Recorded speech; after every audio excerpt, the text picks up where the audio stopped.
Hi everybody. So in this video we will discuss Laplace transform introduction. So what is Laplace transform and what is the standard functional representation of the Laplace transform. Then how to apply the Laplace transform for different types of signals, right? So first of all I will write the Laplace transform basic mathematical equation. Laplace transform. So Laplace transform of x of t is x of s. Laplace transform of x of t is x of s. This transform is used to convert time domain functions into frequency domain.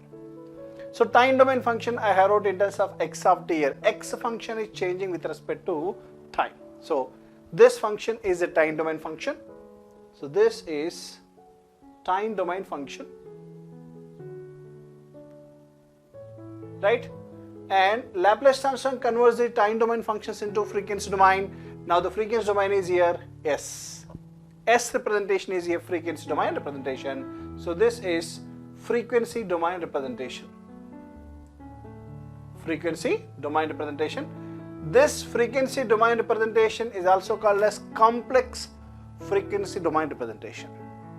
This is complex frequency domain representation because here this S term explains the complex frequency, that is alpha plus j omega, or sometimes we can write like this sigma plus j omega, right? So alpha plus j omega, or we can write sigma plus j omega. In this alpha explains the real term, so real term, and j explains the always imaginary term, so j omega is imaginary term. So vector sum of real and imaginary is called a complex signal. So now this type of representation is also called as rectangular form representation. So this is complex frequency domain representation. So here S meaning is it is the vector sum of real and imaginary term.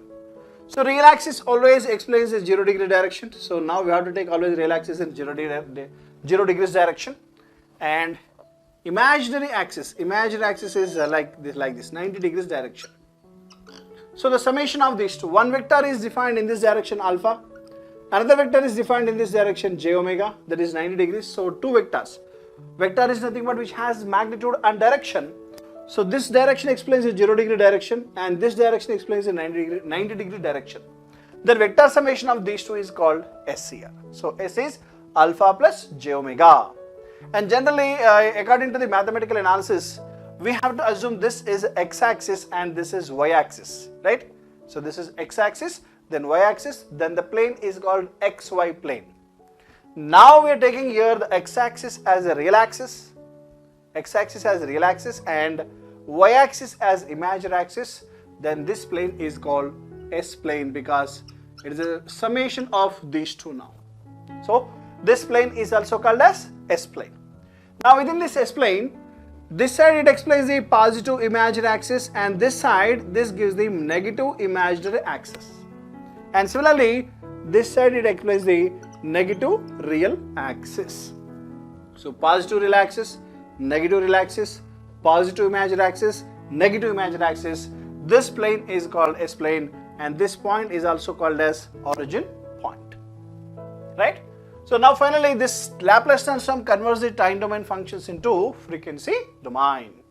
So to convert time domain to frequency domain, different transforms are used. One is Fourier transform is there, Laplace transform is there, jet transform is there, right? So each transform has one specific application. From that, Laplace transform is used to convert time domain to frequency domain. The time domain signal is any type of signal like a energy signal or not energy signal, or stable signal or unstable signal. So Laplace transform is applied for any type of signals, but Fourier transform is applicable for only specific signals. For that purpose Dirichlet conditions are defined. Now our topic is Laplace transform. First of all we will go through the Laplace transform. Fourier transform separate videos are there, right? So in this Laplace transform we have to remember a few functions here. Laplace transform of x of t becomes x of s. Laplace transform is used to convert time domain functions into frequency domain, and it is applicable for any type of signals. So any type of signals is nothing but energy or not energy signals, stable or unstable signals. So finally, the time domain is converted into frequency domain. And now we have to write one standard mathematical equation now. So Laplace transform of x of t becomes x of s. So to convert time domain to frequency domain, here one mathematical equation is used. The equation is like this. Integration is from minus infinity to plus infinity. The given function is here x of t into e to the power of minus st dt. This is one transform. And sometimes we can write this equation, integration from 0 to infinity x of t into e to the power of minus st dt. So here I have wrote two equations. This equation integration starts from minus infinity and up to infinity, right? So this is defined from minus infinity to plus infinity. That's why this type of transform is also called as bilateral Laplace transform. Is also called as bilateral Laplace transform. Now here I have wrote 0 to infinity, only one side sequence. So according to the x-axis representation, 0 to infinity explains the positive x-axis, right? So 0 to infinity one side, so that's why this type of transform is also called as unilateral Laplace transform. So depends on the representation, we have to take any one equation from this. For signals and system subject purpose, we have to prefer this equation, integration from minus infinity to plus infinity, and to solve the mathematical equations. To solve mathematical equations, unilateral Laplace transform is used. So unilateral Laplace transform means we have to take the limits are from 0 to infinity. Bilateral Laplace transform purpose, we have to take the limits are from minus infinity to plus infinity. And the remaining function, so whatever the time domain function here, the time domain function right here, right? So here we have to write a Laplace transform of x of t here. That's why I wrote this x of t directly here. This is multiplies with e to the power of minus st. So x of t into e to the power of minus st, and with respect to t is there. Then finally this integration t cancels. Then the complete expression gives in terms of s domain. This is the basic mathematical equation of Laplace transform, right? So now we have to find the Laplace transform of different types of signals. Different types of signals. So from that, I'm taking now one basic signal. That signal is step signal. This is one of the basic signal, that is step signal. Step signal, the name explains, the function is looks like one step representation. Like initially it has constant amplitude, later suddenly at particular point suddenly the amplitude is increases. That means discontinuity is there here. So with respect to time axis I'm drawing now. This is time axis, positive time axis. This side I'm taking now negative time axis. The step signal is defined like this. For negative time axis side the amplitude is 0, and positive time axis side the amplitude is here constant value. Let us assume this constant is some k. Right? So exactly at t is equal to 0, this amplitude is changes from 0 to k. This representation is also called as discontinuity here. Right? Because the amplitude is suddenly increases. So ideally we can write like this, but practically this is not possible. To change amplitude from one level to another level, it requires a certain time. That time we have to take in terms of nanoseconds or picoseconds. That should be very less. That's why directly I wrote like this. The amplitude is changes from 0 to k at exactly time is equal to 0. Now this function is called step function because the shape of the signal is just like one step shape here. Right? Now the name of this function I am writing x of t. X of t, sometimes we can write f of t, right?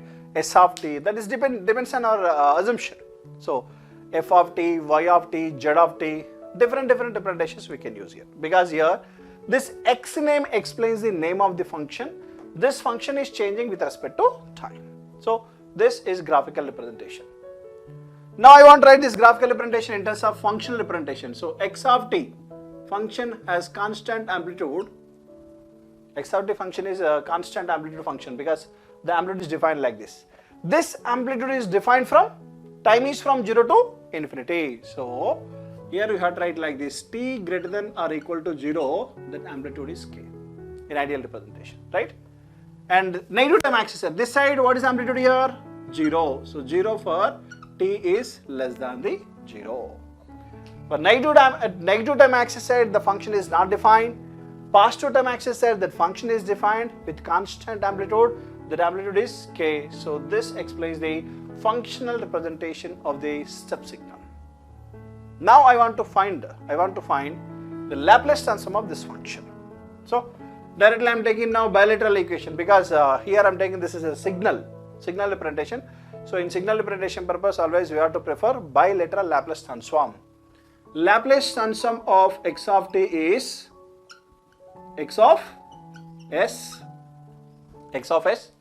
The limits are from minus infinity to plus infinity. The given function is here x of t into e to the power of minus st dt. Then substitute the given function within this.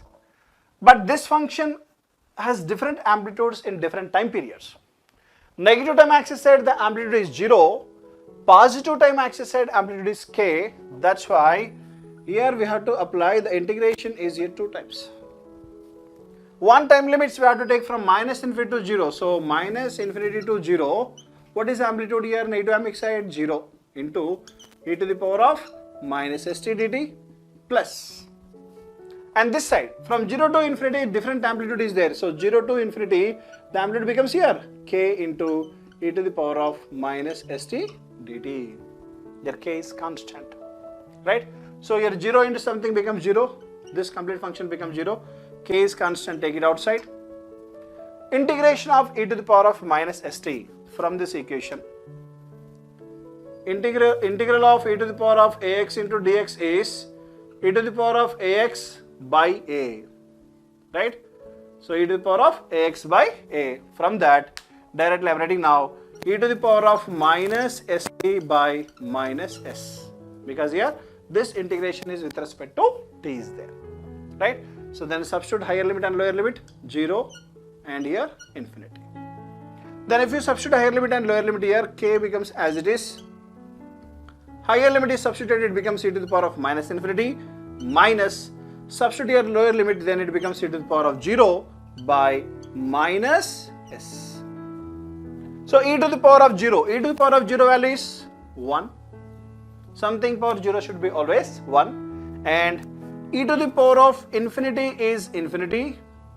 And e to the power of minus infinity is 0.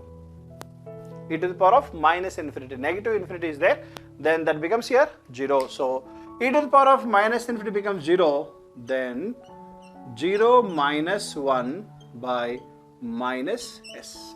Minus s, minus minus get cancels, finally which gives the k by s.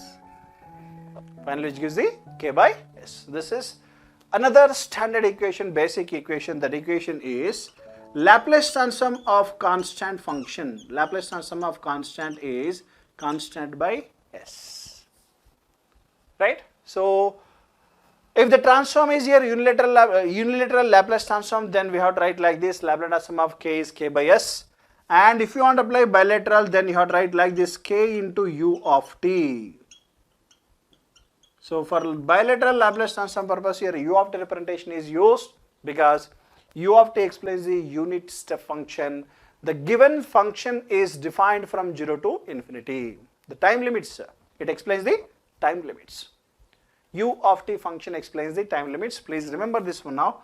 Wherever u of t is there, immediately we have to take the time limits are from 0 to infinity if it is bilateral Laplace transform. In unilateral Laplace transform, the function is defined from 0 to infinity. The formula explains 0 to infinity, because that's why here u of t is not required, right? So here I have explained one simple problem, Laplace transform of constant. So constant by s. Similarly, we have to discuss some other problems, right? So please take this now.